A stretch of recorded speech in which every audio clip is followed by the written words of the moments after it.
Hola, bienvenidos de vuelta. Hoy vamos a hacer un programa especial con el JBL Stadium 102 SSI que lo vamos a incorporar al proyecto Subwoofer que hemos venido desarrollando con el IRS 2092S, un amplificador de 500 vatios RMS tipo D, y que si no has visto los dos primeros vídeos sobre ese amplificador, ve a mirarlos ya. Bien, y como saben, hice dos vídeos explicando cómo funcionaba el IRS 2092. Hicimos un subwoofer con él y pusimos a prueba sus características. Lamentablemente el Lancer Max 8 que utilizamos en el video anterior sonaba muy bien, pero no aguantó la potencia que entregaba este amplificador.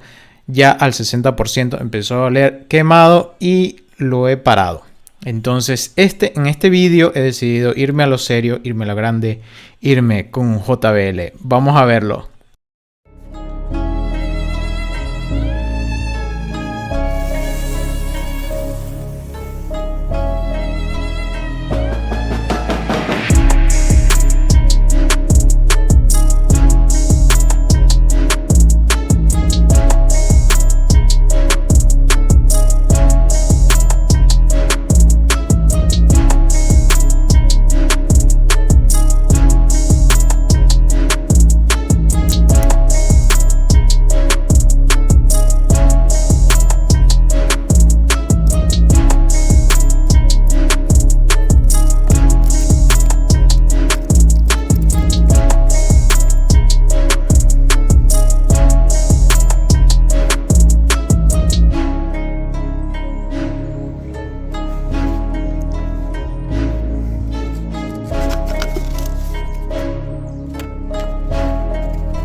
Como pueden ver, he reaprovechado la caja que habíamos usado con el Lancer. Lo único que he abierto un poco más el agujero para que entrara estas 2 pulgadas extra que tiene este woofer. Este es un woofer de 10 pulgadas y la caja, pues la verdad que le queda de lujo, aunque quizás es un poco pequeña para el volumen, digamos en metros cúbicos que necesita este woofer para operar al 100%. Pero sin duda le queda genial este tamaño porque no queremos crecer demasiado en nuestro proyecto del subwoofer. Recuerden que esto es un woofer para tener en casa, y si lo pondremos en el coche tendremos también que ahorrar algo de espacio. Ya les digo que en esta caja se oye súper bien. Tiene, lo que más me encanta es los bajos profundos, lo bien que los reproduce a bajo volumen.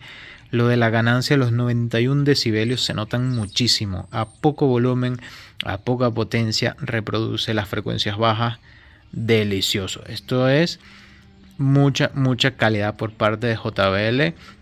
Aunque tuve un par de inconvenientes porque este es el tercer bajo que compré, el tercer altavoz que he comprado, porque los dos primeros me vinieron con defectos.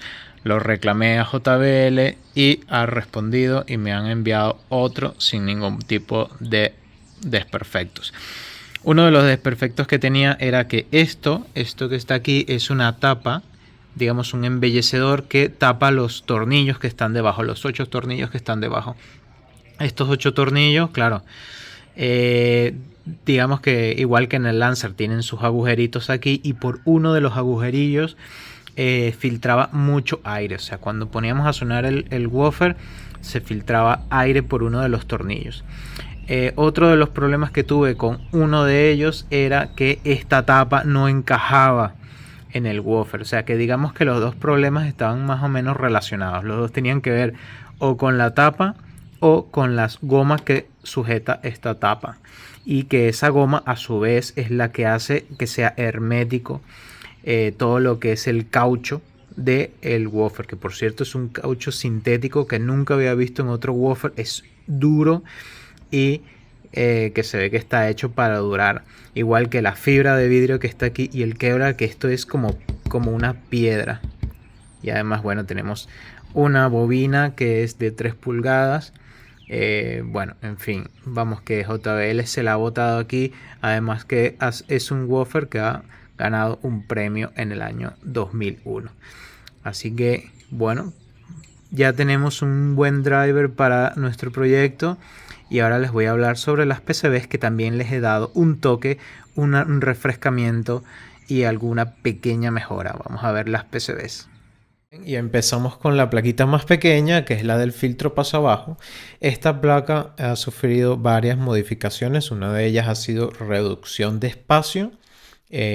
Ahora mismo mi objetivo era reducir el mayor espacio posible, por lo que esta ha sido una de las PCBs afectadas, y básicamente lo que es 1 centímetro más angosta, ¿no?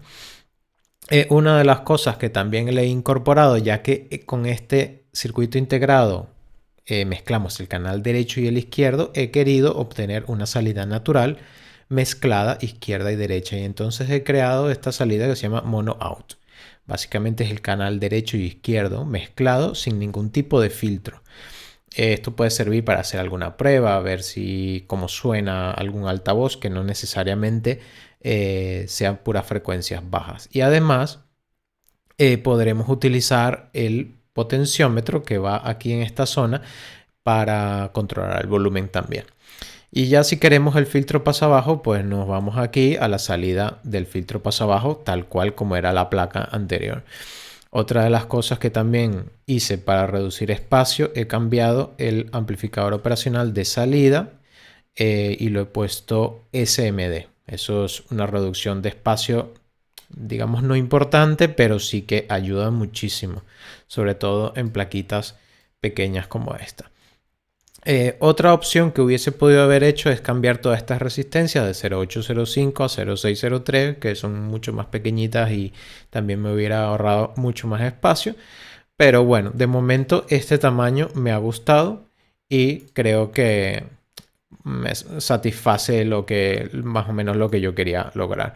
Entonces vamos a ver qué otros cambios he hecho yo en el circuito, además del mono out.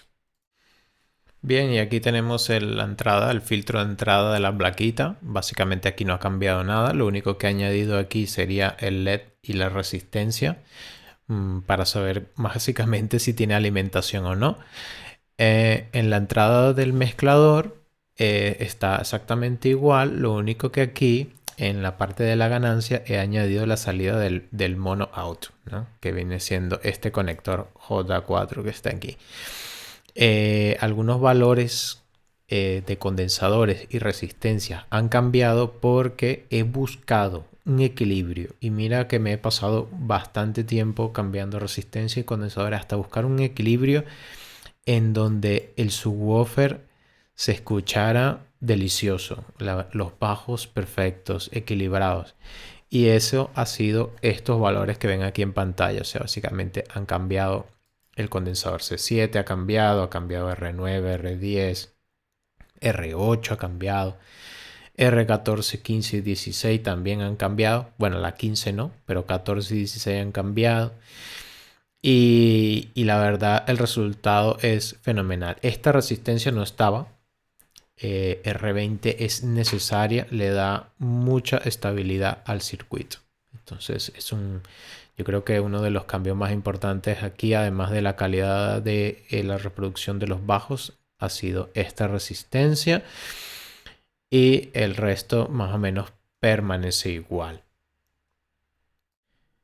Y si analizamos la respuesta en frecuencia de nuestro circuito paso abajo, tenemos estas gráficas. Todo lo que esté por encima de la línea de 0.5 voltios, que es más o menos esto que estoy aquí marcando con el cursor, es decir, la cian, la roja, la azul y la verde, es ganancia. Es todo lo que el filtro paso abajo está amplificando. Y lo que esté por debajo, por ejemplo, la línea rosa, la gris, etcétera, sería lo que el filtro está suprimiendo.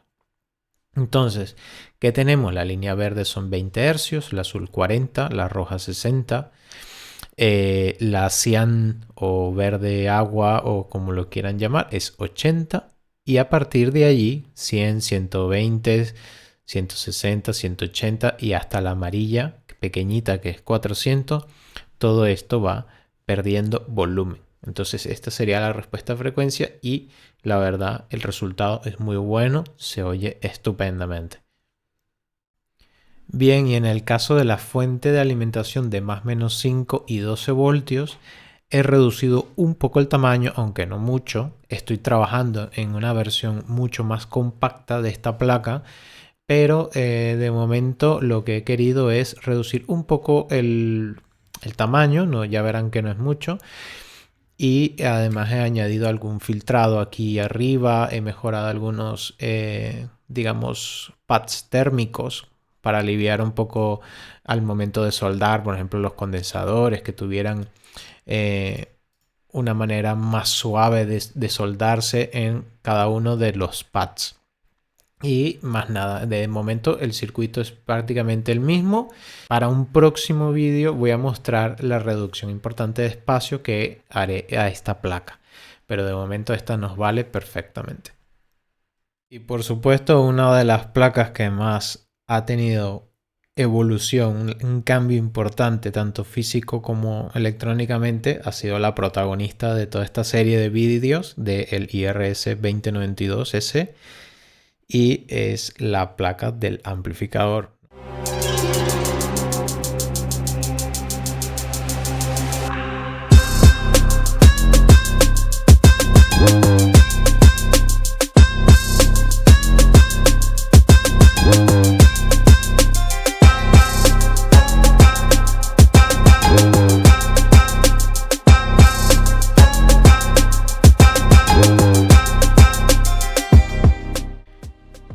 Y para los que siguen la serie de vídeos del IRS 2092 sabrán que esta PCB ha sido la protagonista. Muchos me han preguntado por ella, han querido saber si la vendo, si cómo pueden obtener los Herberts y todo lo demás. Pues esta es la última versión. De todas maneras, de ese punto hablaremos al final del vídeo. Pero como verán, esta placa ha sufrido un cambio importante desde la primera versión. Esta es la versión 1.3. Y es impresionante cómo se nota el cambio, sobre todo de tamaño. Otra de las mejoras que evidentemente se ven a simple vista es que tenemos un plano de masa por la parte superior que no tenía la primera versión, y este plano de masa mejora la inmunidad de ruido, mejora la inmunidad electromagnética de la placa. Otra de las mejoras también evidentes es el circuito adicional que está en la parte inferior, que es un circuito que está dedicado al ventilador y básicamente aprovecha las propiedades del ventilador por control de velocidad. Entonces aquí podemos ajustar la velocidad vía este potenciómetro, pero si removemos el potenciómetro y soldamos una resistencia NTC o PTC, podremos ajustar la temperatura del disipador mediante esta resistencia si la fijamos, ¿no?, al disipador de calor. De todas maneras, con las modificaciones que he hecho a esta PCB, ya verán que apenas caliente. O sea, he puesto a funcionar esta PCB sin ventilador y ha tenido un rendimiento bastante bueno y no han tenido temperaturas críticas. O sea que el ventilador está por si acaso, ¿no? Por si a esos días de verano en donde hace mucho calor. Otra de los cambios que vemos también aquí en la parte de atrás es las resistencias Through-Hole. Estas resistencias Through-Hole reemplazan a las resistencias SMD de los Snubber y de esta manera aislamos un poco más el calor de la placa, ¿no? Que al final lo importante es mantener frío los componentes para que nos duren mucho tiempo y si no para toda la vida. También he quitado estas dos resistencias de aquí, la resistencia R27 y R26, porque la verdad no aportaba nada a mi placa, a mi proyecto. Yo he dejado la huella por si en algún futuro quiero incorporarlas de nuevo, pero ya verán que la he eliminado. Así que bueno, vamos al esquemático y le voy a mostrar qué cosillas he ajustado allí para que este amplificador sea tan eficiente y tan bueno como se los estoy vendiendo. Vamos a ello. Y como les comentaba en vídeos anteriores sobre el IRS-2092, el dead time con estos MOSFETs se mejoró al punto de manejar velocidades de 45 nanosegundos. Entonces todo lo que esté por arriba, digamos que desmejora un poco la calidad de audio, pero mantiene a estos MOSFET lo más frescos posibles, ¿no? Por el cruce que hay entre la conmutación, entre uno y otro. Yo he elegido utilizar 75 nanosegundos, que es el penúltimo escalón a la respuesta más lenta que tiene este chip. Y esto me ha permitido tener unos MOSFET prácticamente que no se calientan, o sea, en reposo. Cuando le pones bastante volumen y haces pasar bastante potencia a través de ello, notas que se empiezan a calentar, pero no es algo dramático. El amplificador puede seguir funcionando sin el ventilador. Entonces, el ajuste que he hecho de R3 y R4 ha sido estos valores de 3,3 y 8,2 para dar un dead time de 75 nanosegundos. Y luego si nos vamos aquí atrás, pues verán que las resistencias Snubber que he dejado abiertas son estas, R27 y R26, ¿no? Todo este Snubber que está aquí lo he dejado deshabilitado porque la verdad no me aportaba nada, ninguna mejora y por el contrario tenía pérdidas por calor. Entonces he decidido quitarlo y la verdad me va excelente. Bien, en el caso del control de velocidad del ventilador es un circuito muy sencillo que principalmente está basado en un 555, un timer, y este timer está oscilando entre 20 y 30 kHz, que es lo que especifica el fabricante del ventilador que tiene que ser la frecuencia. Y esta frecuencia luego la hacemos pasar por el comparador que ya habíamos utilizado en el amplificador tipo D, que es el MCP6562. Es un amplificador operacional que me gusta mucho, es reel to reel y la verdad está bastante bien para este tipo de aplicaciones que son a 5 voltios. Como ven, tengo aquí un regulador de 5 voltios pequeñito, SOT89. Y lo que hace el comparador es ver la rampa de carga y descarga del 555, que está, como les decía, a unos 25 kHz aproximadamente. Y la compara con un voltaje fijo, que es el que tenemos en este potenciómetro. Este potenciómetro se puede acompañar con una resistencia NTC o PTC para ajustar la velocidad del ventilador en tiempo real si aumenta o disminuye la temperatura.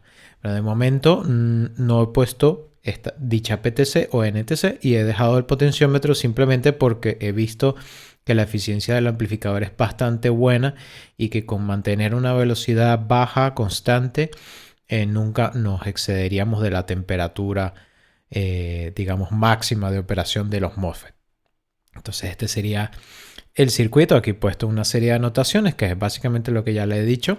El snubber que he eliminado. Una cosa que no les había comentado es que me puse a ajustar la frecuencia y he encontrado que con 390 kHz, unos 10 kHz menos de los 400 que estábamos utilizando antes, logré como un equilibrio en todo el filtro de salida, en donde no había ni oscilaciones, la señal estaba muy limpia en el osciloscopio, y ahí lo he dejado. Ustedes pueden practicar la misma técnica, pueden coger el osciloscopio, lo ponen a la salida, en la parte de conmutación, y van ajustando la frecuencia hasta que esté limpia, esté totalmente sin armónicos. Y entonces así sabrán que habrán encontrado la frecuencia óptima de su circuito. Muchos de ustedes me han mostrado interés por adquirir una de estas placas, algunos de estos módulos del amplificador que he hecho yo, y pues yo les voy a ofrecer hoy estos módulos que están aquí de este lado de la mesa, y vamos a hablar sobre ellos, a ver cuál es la diferencia, cuántas versiones hay. Bien, son 4 versiones que yo he hecho durante el desarrollo de este proyecto. Está la primera versión, que es la 1.0, que fue con la que hicimos el primer vídeo y funciona fenomenal. Y está la versión 1.3, que es la de este vídeo, que es la que hemos hecho hoy. En medio hay 2 versiones, que está la 1.1, que no ha salido en ningún vídeo, que básicamente es donde empieza la reducción importante de tamaño entre las 2 placas. Y además incorporo lo del ventilador. Luego está la versión 1.2, está la 1.0, 1.1, la 1.2, en donde mejoro el plano de masa en la parte superior de la placa, y además incorporo un conector mucho más pequeño aquí, y el LED Through-Hole lo he cambiado a SMD. Luego está la versión 1.3, que incluye todo lo de la versión 1.2 más las resistencias Through-Hole en los filtros Snowber que están a la salida. Entonces, básicamente os podéis llevar 2 buenos módulos aquí, mucho mejor que cualquiera de esos que vienen en AliExpress y que cuestan 50, 60 euros, no valen para nada. Estos módulos son mucho mejor. Entonces, los precios son 60 euros por este módulo 1.0 montado, 80 euros por el 1.1 montado. Tenemos la placa, la fuente de alimentación, 30 euros totalmente montada, y luego tenemos las 2 versiones sin montar, que es la versión más reciente de la fuente de alimentación, que son 5 euros cualquiera de las 2 placas, más el plano que les enviaré para que puedan montar esto. Tienen que tener en cuenta de que tienen el disipador de calor, que yo utilizo, es un disipador de calor de procesador Atom, de Intel Atom. Y este disipador de calor, pues yo no sé si sea fácil conseguirlo. Estos son unos disipadores de calor que yo tenía, que recuperé de la basura y los puse en circulación para este proyecto. Así que tendrían que buscarse ustedes la manera de poner un disipador aquí. También tienen aquí estos 2 agujeros, además de los 4 del disipador, tienen estos 2 agujeros donde pueden atornillar directamente los MOSFET a un disipador de calor universal, el que tenga que quepa aquí. ¿Qué más? Pues esto no está a la venta, el 1.3, ni ninguna de estas placas, porque estas placas van a seguir utilizándose para un último vídeo que voy a hacer al final de este proyecto, en donde también reduciremos el tamaño de esta y añadiremos aquí una última plaquita que nos va a controlar todo esto automáticamente. Encendido automático, apagado automático y más. Así que no se lo pierdan, que ese será el gran final de este vídeo. Y también en medio, pero antes de ese vídeo, en medio voy a colar otro amplificador tipo D, que seguramente les va a gustar mucho, que no es el IRS 2092, que es otro de Texas Instruments que les va a gustar y del cual hay que hablar, y hay que rectificar esos módulos malísimos que se venden en AliExpress y estas páginas chinas, y está en camino y seguramente lo lanzaré este mes. Si hay alguna persona que también quiere reproducir mucho la 1.3 porque tiene un negocio, tiene pensado utilizarlos para hacer algo a una escala más grande, también contacta conmigo por el correo electrónico y ya buscaremos la manera de coordinar estas placas. Así que bueno, esta es mi oferta, espero les guste. Esto lo ofrezco porque es parte del desarrollo, ya no lo voy a utilizar más en este proyecto, y si ustedes quieren darle una vida, un hogar a estas placas, estos módulos, pues aquí la tienen. Así que nada, nos vemos en una próxima entrega. Hasta la próxima.